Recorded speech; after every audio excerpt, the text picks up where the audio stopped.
The Battle in Pressburg or Pozsony in 907.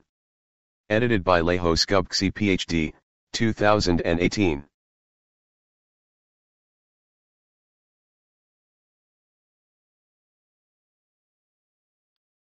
The military and political background to the battle. When deciding on the primary aspects of warfare, organization, defensive capabilities, standing forces, and combat readiness, it is vital to assess current threats and prepare to address them.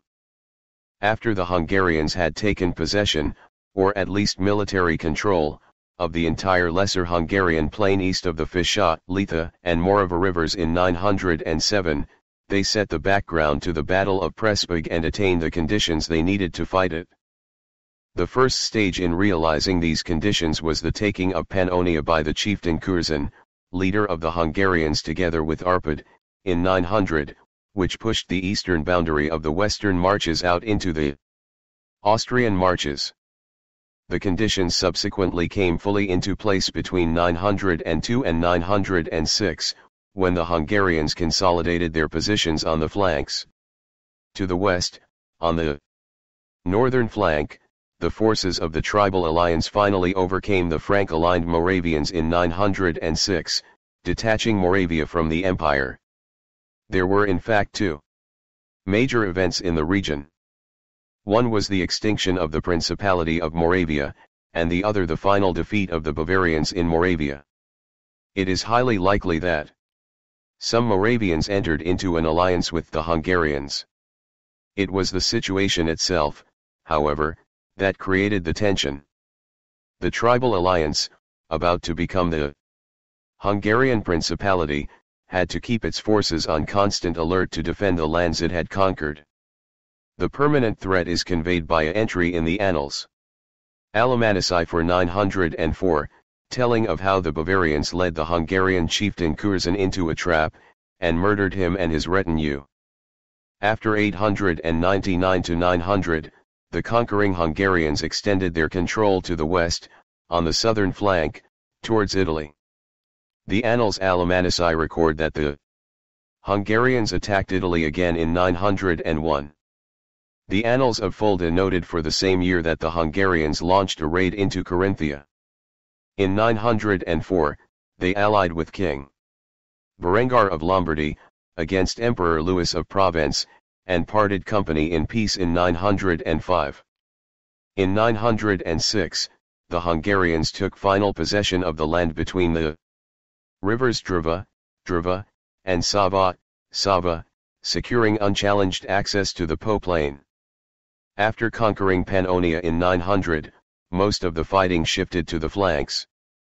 In the Franco-Moravian War, the true actual victors were the Hungarians, allowing them to relocate the defensive marches to the eastern part of the Austrian marches, now Lower Austria, and thus support military operations in the Danube Valley.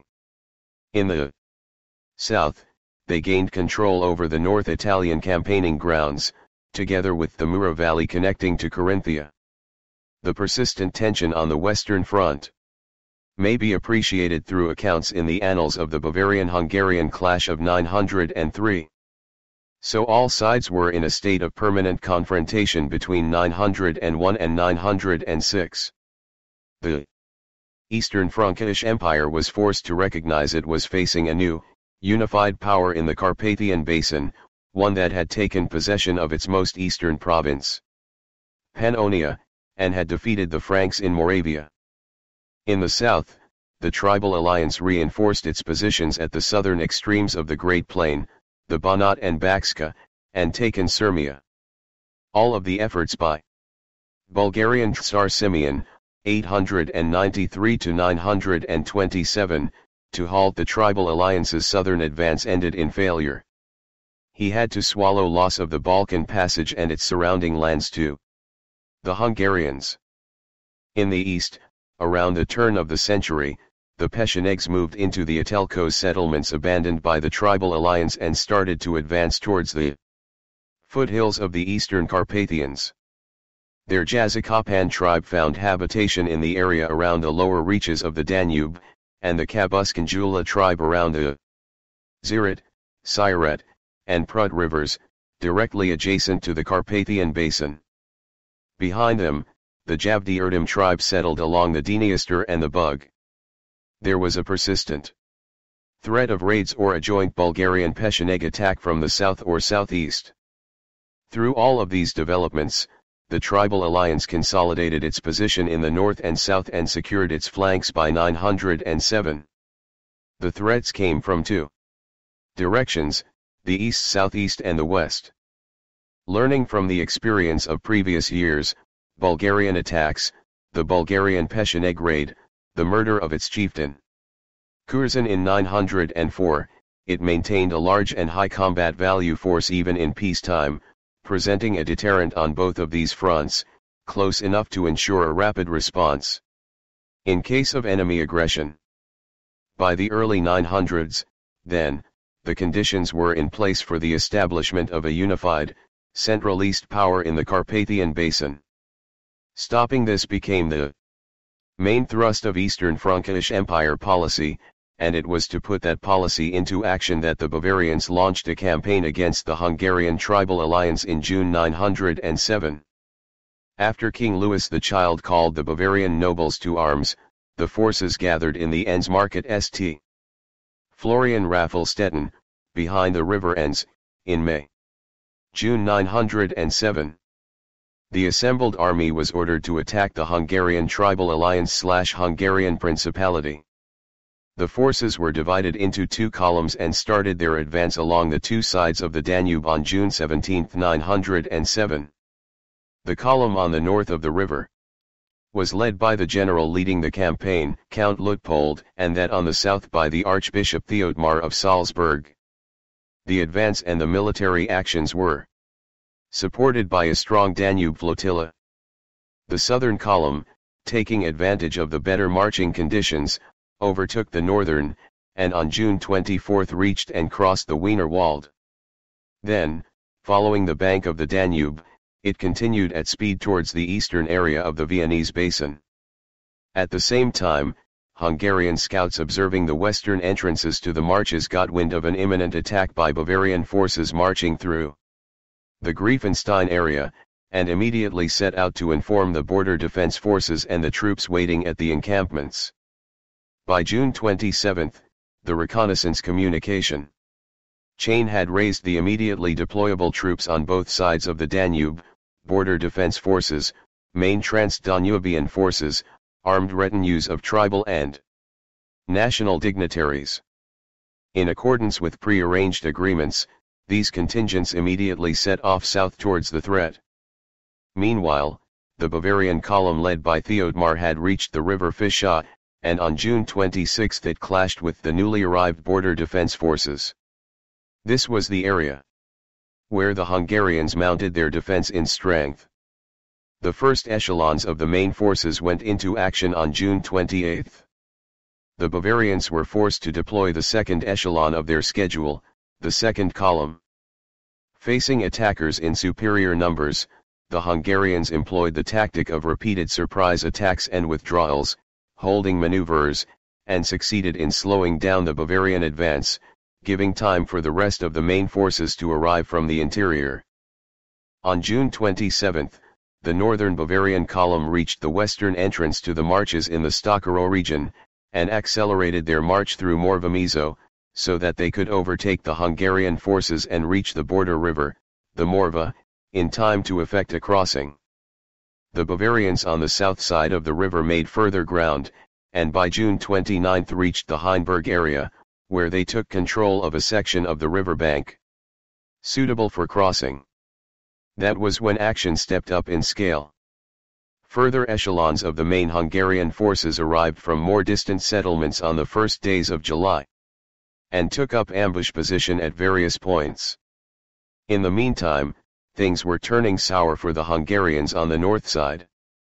Despite the timely reconnaissance, it had not been possible to raise enough troops to engage Luitpold's column, most forces having been deployed on, or marching towards, the south of the Danube. So when the border defense troops, together with some mounted forces who had remained in depth, engaged the Bavarian units along the border river, they were heavily outnumbered.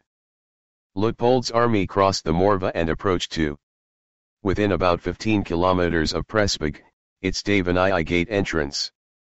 The magnitude of the threat must now have been clear to the decision-maker, left on the north of the Danube, and they would have immediately informed the leader of the forces fighting on the other side. The operational lag had to be made up without delay. There was no option but to force a victory over Theodmar's forces and hurry to the assistance of the battlers. On the other side, the Hungarian detachments engaging with the Bavarians, who had already been fighting continuously for 7 days, drew the attackers on, luring them into an area where they could be encircled by the troops lying in ambush. The decisive clash between the two sides took place on July 4. The Hungarians fell on the Bavarians from all sides, causing enormous losses, and destroyed their battle lines. Those units which had retained their combat capabilities crossed the Danube that night, and in the area to the south-southeast of Pressburg, at dawn, using the tactic of surprise, destroyed the army of Luitpold as it lay in camp. There is another aspect of the battle to be considered, how the Bavarian flotilla was deployed. The analysis of the marching conditions along the route suggested that the southern column, following the Roman limes, would hardly have had need for the flotilla's logistical backup until Tulln. It could have marched completely under his own support. The Bavarians would also, however, had to maintain contact between the columns, and the flotilla could have provided this without having to rely on crossing points. It is reasonable to assume that the difficult relief of the northern route would have prevented surface carriage of Luitpold's supplies, and his forces may have been supported from the flotilla. The role of the boats in transporting infantry has been pointed out in the discussion of the maneuvers. The infantry they carried would primarily have been there to support Luitpold's combat objectives, investing and retaining ground. Waterborne infantry transportation would also have contributed to maintaining the composition of the columns. The military terrain analysis shows that the north-northeast area of Heinberg, Davini west-southwest, offered the first good place for mooring the flotilla. After Vienna, the calculations for deployment of the northern column show that this point demanded a concentration of forces and disembarkation of infantry, because it was where engagement with the enemy would be expected. The flotilla also had a key part in securing the river crossing. On reaching the Pressburg area, Luitpold had to cross the river Morva. He would have known that this river marked the border between the two territories, and as an experienced soldier, he would have reckoned with its providing the Hungarians with their first zone of resistance. This is where the flotilla could demonstrate its combat role, because by sailing down the Danube, it could take the infantry past the confluence of the river Morva, secure a bridgehead on the left bank of the Morva, and cover the crossing of the land troops. This model supports the version which places the Hungarians' first zone of resistance along the river Morva, and the fighting up to Pressburg only subsequent to this. The documented events between June 28 and July 5, 907 suggest a protracted military operation, of which the reliable contemporary sources date the decisive days as 4 and July 5. The documents also tell us there was a major clash on June 28, the date entered in the Weissenberg Annals for the death of Bishop Udo. The Freising Book of the Dead records a secular dignitary, Margrave Luitpold, as having died on July 5. Although the dates in the books of the dead do not necessarily correspond to battle dates, since death may not have occurred on the day of battle, it can be fairly safely inferred that major clashes, with high-ranking casualties, started on June 28, and that the battle came to an end in decisive actions on 4 and July 5. It may also be inferred from the names given in the sources that operations were directed by two commanders, Theodmar and Luitpold. This does not directly imply, however, that one column fought on the south and the other on the north side of the Danube. The sources, and the high offices held by the participants, suggest that the column involved in the first clash was that led by Theodmar, which had advanced along the Roman Limes road along the south of the Danube. The battle probably took place near the riverside, opposite Pressburg. The fact that they took place on consecutive days supports the conclusion that the two clashes occurred at a short distance from each other. This is consistent with the attacker's need to concentrate his forces in space and time. We can also infer how the defensive forces deployed in the area by the tribal alliance would have been grouped, or regrouped, as they faced up to the concentrations of the attacker. Consequently, neither the Bavarian columns nor the principal Hungarian forces could have been spaced out by more than a day's march. The Pressburg area and the Davini corridor were of substantial strategic significance, and had to be captured. This would have been very risky following a direct crossing of the Danube, so that there would be good operational grounds for a northern column whose primary task was the capture of the militarily important Pressburg area. The Bavarian forces on the south side of the Danube were executing an operation to secure the flanks, taking key river crossing points and riverbank sections usable for mooring. The Battle of Pressburg and the Hungarian military. Analysis of the Battle of Pressburg tells us much about Hungarian military affairs of the time. Prime among these is movement of the Hungarian war machine. Reconnaissance on the GIP principle, alarm and communication, holding maneuvers by the border defense forces, and the final battle of the main armies, still in the GIP zone. The course of the battle shows us how the border defenses worked. The model has confirmed previous views of the double function of the GIP, i.e. that the Hungarians regarded the zone to the west of the border rivers as their defensive zone. The forces stationed in the zone were entrusted with keeping the area under surveillance, reconnoitering foreign movements and calling out the border defense forces when needed. The depth of the security zone between the Wienerwald and the river Fischa permitted the Hungarians to maintain real-time reconnaissance, and take timely action against any hostile intrusion. East of there started the defensive zone of the GIP, the border guard zone, in which the Hungarian light cavalry, repeatedly employing the tactic of deliberate retreat, slowed down the pace of advance of hostile forces, their constant harassment causing losses among the enemy, tiring it out, wearing down its reserves of morale, breaking down its discipline, and then making the decisive blow at a place of the Hungarians' choosing. The function of the border defense zone was therefore to destroy the enemy. The two zones were separated by the border rivers. The border rivers were the first line of resistance. The river Fischa marked the border, and separated the two GIP zones, on the south of the Danube and the Morva on the north. The GIP emerges from the study of the battle as having served the integrated functions of reconnaissance, alarm, and border defense. In all probability, reconnaissance was part of border defense, and neither the concepts nor the actual activities in their modern sense were distinguished at that time. The Hungarian forces did not gather in to concentrate a single mass before going into battle. They prepared for deployment in reserve camps distributed so as to be close to their allotted positions, at 1 or 2 days' distance from planned site of the decisive encounter. The main forces were placed so that they could bring the enemy into the final confrontation before it penetrated the GIP zone and entered the settled areas. The model of the battle also supports the view that the Hungarians attacked the enemy's marching column and camp, a tactic familiar from the sources. The model also indirectly suggests the presence of another important military feature. This concerns the Hungarian system of mobilizing the army. The dates when the contingents arrived in their forward camps are such that they could not have been mobilized in response to intelligence, even assuming early reconnaissance around ends.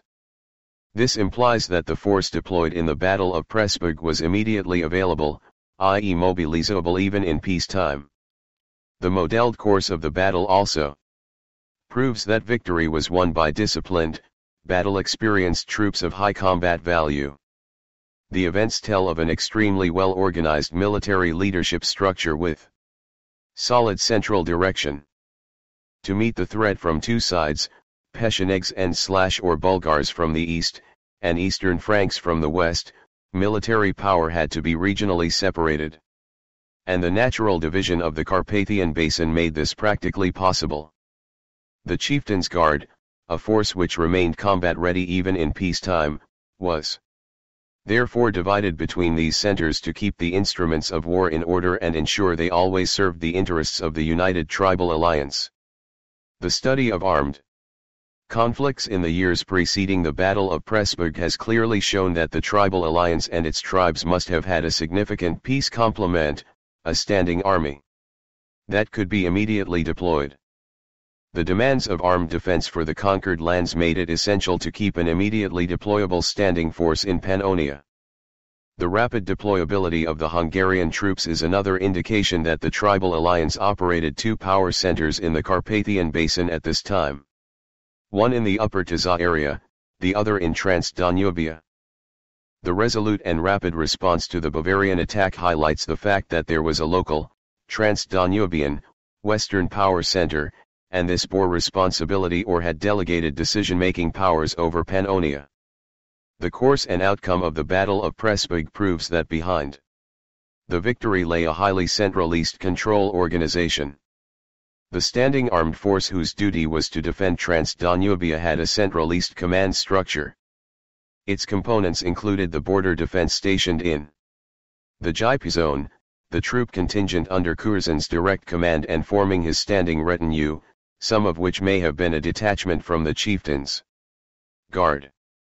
Troops stationed there from the tribes and the allied peoples also came under his command, as the chieftain's representative, in case of enemy attack.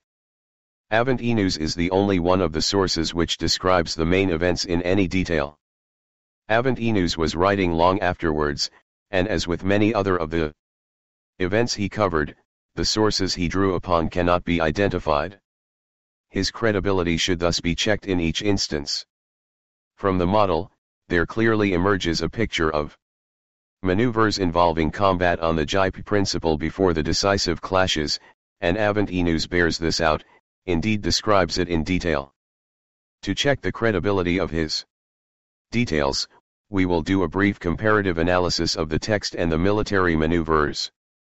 But the Hungarians did not remain inactive and oblivious, displaying great preparation in everything that could be to their advantage, placing weapons, soldiers, and horses in readiness well in advance, and since they were fighting for their lives rather than for glory, put up robust resistance. In the meantime, they sent some of their soldiers to lure the Bavarian forces into combat.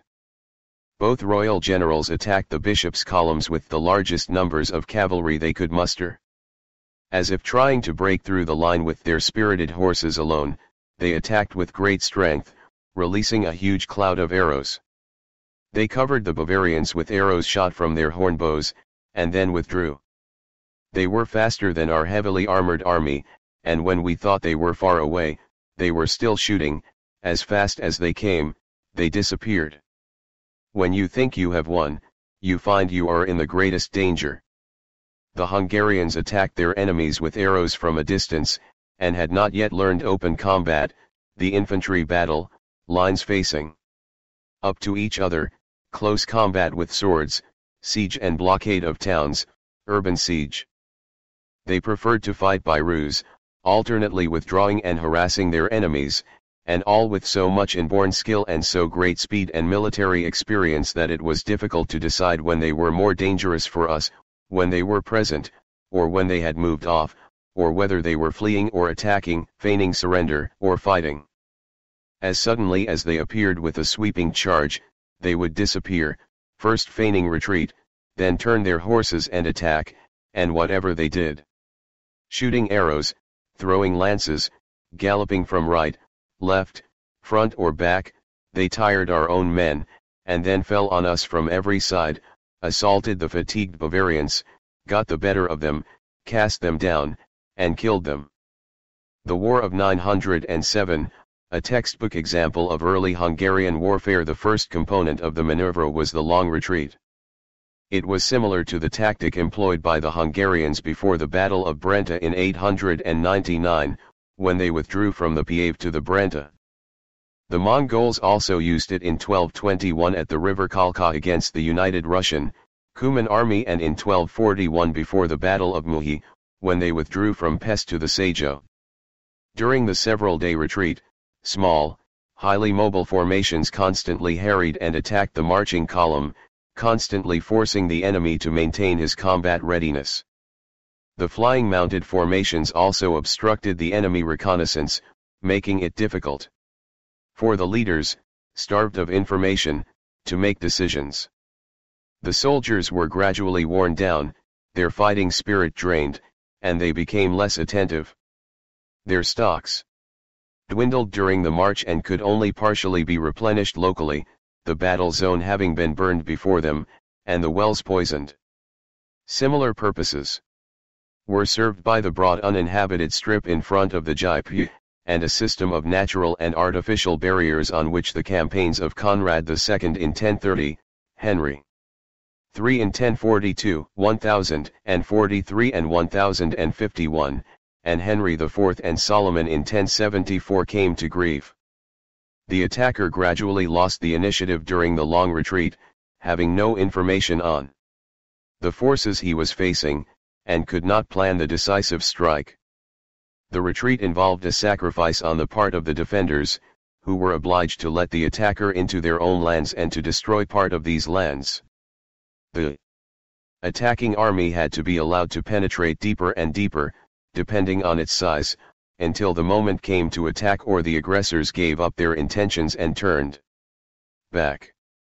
Leo the Wise also wrote of this technique of the Hungarians' custom: if some enemy they are pursuing flees to a fortified place, they can accurately divine what both their horses and men are lacking, and do everything they can that to tighten these and put their enemies at their mercy or present them with an agreement to their liking.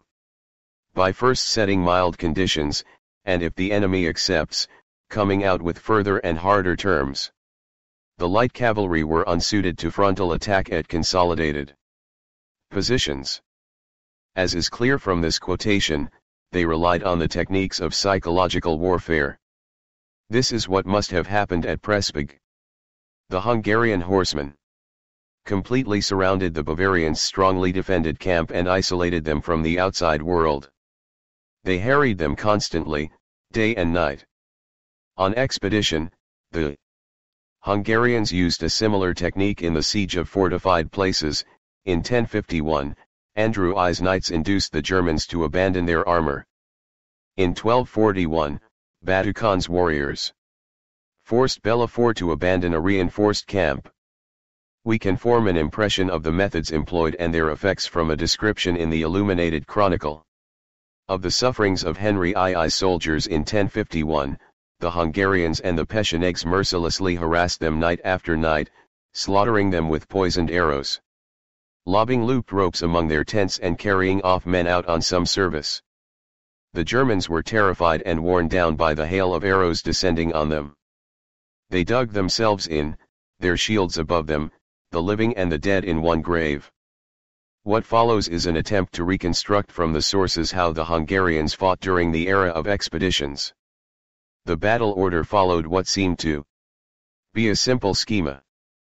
The larger part of the army took up a closed front order of battle, segmented in depth, on open terrain giving good scope for shooting. The closed front enhanced the effectiveness of the shower of arrows shot from the whole formation, and segmentation in depth permitted control, because a charge by heavy cavalry was often averted by opening the closed front. This made up the bulk of the army. The smaller part, about a third of the whole, remained apart from the main corps and attempted to disrupt the enemy's battle order. They acted as the lure, riding in close and firing in arrows, a provocation for the enemy to break their closed order and charge. Considering that a Hungarian quiver held 15 to 17 arrows, the lure probably executed its action in two stages, in order to keep up a stream of arrows and replace what had been shot.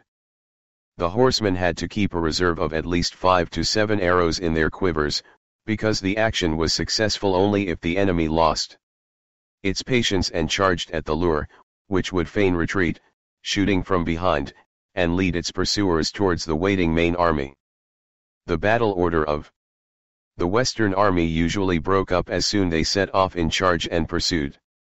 The general was thereafter only able to intervene in events if he had reserves. Henry I was well aware of this Hungarian tactic, which shows what a brilliant soldier he was, and at the Battle of Pressburg, he issued effective counter-orders. Before the battle, he ordered that nobody will try to overtake his comrade, even if his horse is faster. The Saxons maintained close order as they charged, holding off the arrows with their shields.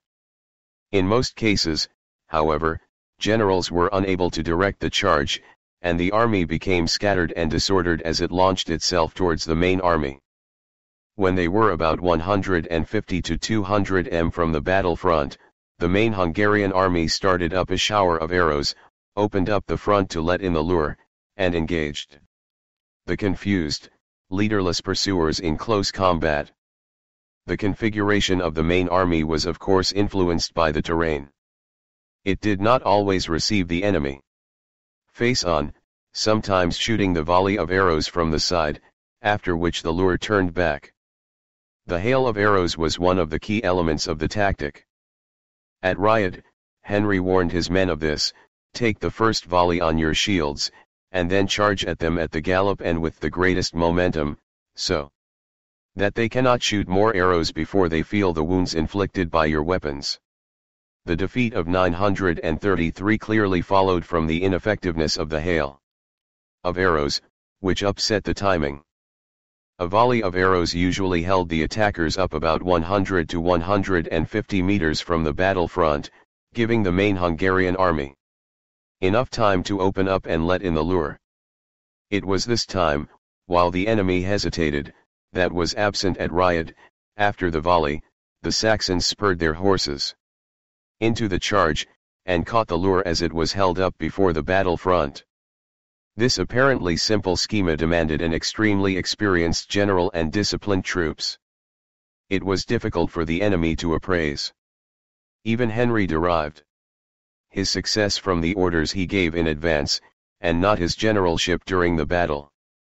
Although the Western armies also had some light cavalry, they usually came of the worse against Hungarian marauders/skirmishers, so that the Hungarians controlled almost the entire battlefield during the battle. Standing in closed battle order, the Western troops saw flying groups of mounted archers coming from all sides, and suffered a constant hail of arrows. This, as well as injuries, caused a feeling of hopelessness and incarceration/being surrounded, which provoked them to charge. When the charge and pursuit started, the Western or Byzantine soldiers saw only the fleeing mounted archers before them, who turned in the saddle to shoot at their pursuers. The pursuer held a shield in one hand and a lance or sword in the other. A spear hanging from his neck, because there was no real need to direct the horse with the spurs, it went with the crowd, and tried to defend himself from the arrows being shot backwards, and before he knew what was happening was standing in front of the main army and caught in a hail of arrows, with heavier than average tips. The wounded horses faltered, the pursuing mass piled into a confused congestion, and only its own momentum carried into the sack being prepared for it by the army. The slowing of the enemy charge gave the archers a space to renew their volley. Hungarian generals routinely employed this schema. This is proved by the Battle of Augsburg. At the first battle there, in 910, Louis the Child was defeated by a model application of the schema. The lure surprised the German army in its camp at dawn. Before Aurora had left the saffron-colored bed of Tithonus, the Hungarian people, thirsty for a blood and lusting for a fight, surprised the yawning Christians, because the arrow awakens more than the shout. 45 years later, Lehel and Bulksu set out to fight the army of Otto I in the same way. The lure attacked the German camp at dawn. They did not know that Otto had already set the army on its way, rising at dawn, after they made their peace with each other, and first the commanders and then each and every soldier pledged under oath their provide mutual assistance. They marched out of camp with flags raised. They moved in units of 300, 400 over difficult broken terrain. The army was led over uneven and difficult terrain, denying the enemy the chance to disturb the troops with their arrows. The camp was guarded by the Bohemians, together with 2 Saxon contingents. They were mainly concerned with striking camp. The Lure fell on them and captured the camp after a brief skirmish. They could not resist the temptation of booty, and started looting. They thought the whole German army had fled. When Otto heard of the attack, he sent Conrad the Red back to recover the materiel. In the meantime Bulksu and Lehel heard that the Germans had been defeated. The army started to break out of battle formation. In the meantime, the rain started and Conrad returned to the camp, where he dispersed the unwitting soldiers of the Lure. While the rain was falling, the main army loosened their bowstrings, whereupon Otto's forces appeared out of the bushes in full battle order and started the charge, fell on them while it was raining and soon defeated one of their formations, close to the city. After a brief resistance, the main army made an orderly retreat. They caused severe losses among the pursuing Germans with several volleys of arrows. The reasons for the defeat must have lain partly in Otto's stratagem, starting off his army unusually early and marching hidden from the Hungarians, but there were also deficiencies in Hungarian reconnaissance. We have seen, therefore, that the Hungarian army in battle was divided into the constantly moving Lure, and the static main army, in closed formation, awaiting the enemy attack. The number of volleys the soldiers could shoot at the approaching enemy depended on the range of their bows. The bow and arrow, however, was not the sole means of defeating the enemy. It could break up the battle order of the opposing army, but victory could only be secured in close combat. The main events were concisely recorded in the Swabian Annals Alemannici by the monks of St. Gallen, 907. The Bavarians' desperate war with the Hungarians, Prince Luitpold was killed, the unbridled arrogance of his men was broken, and very few of the Christians escaped. Most of the bishops and counts were killed.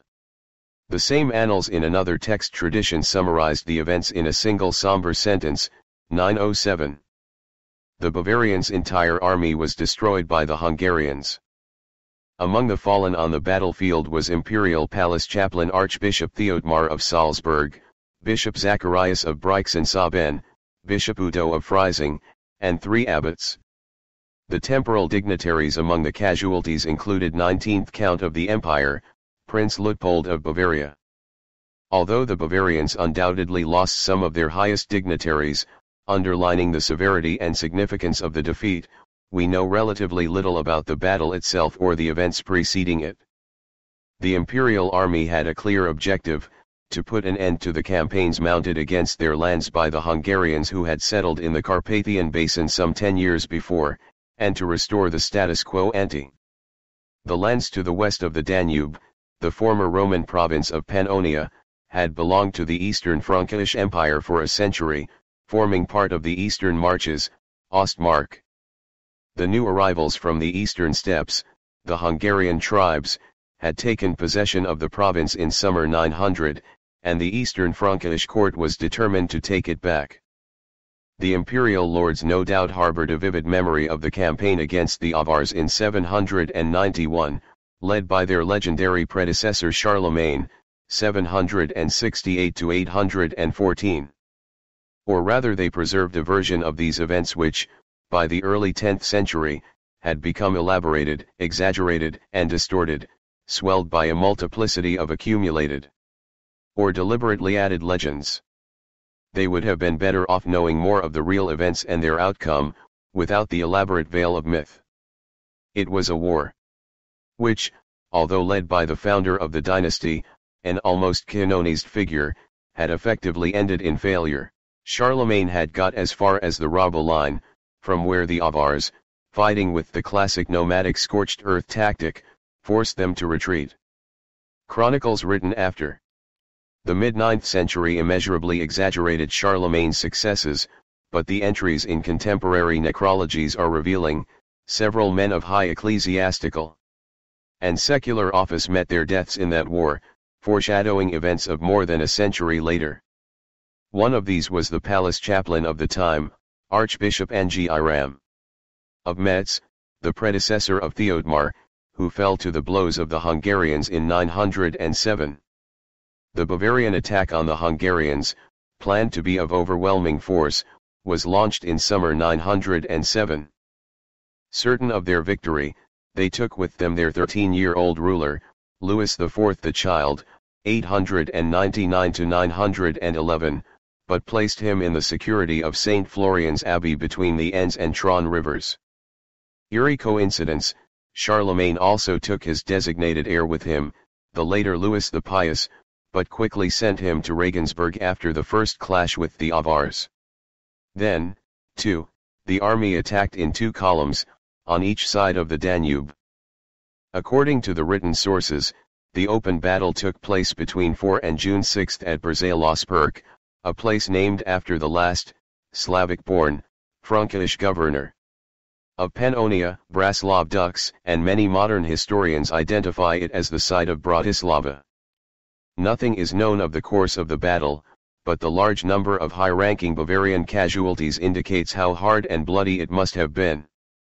What is certain that the Bavarian army marched along the north and south banks of the Danube, and a flotilla carried troops, victuals, and materiel on the river.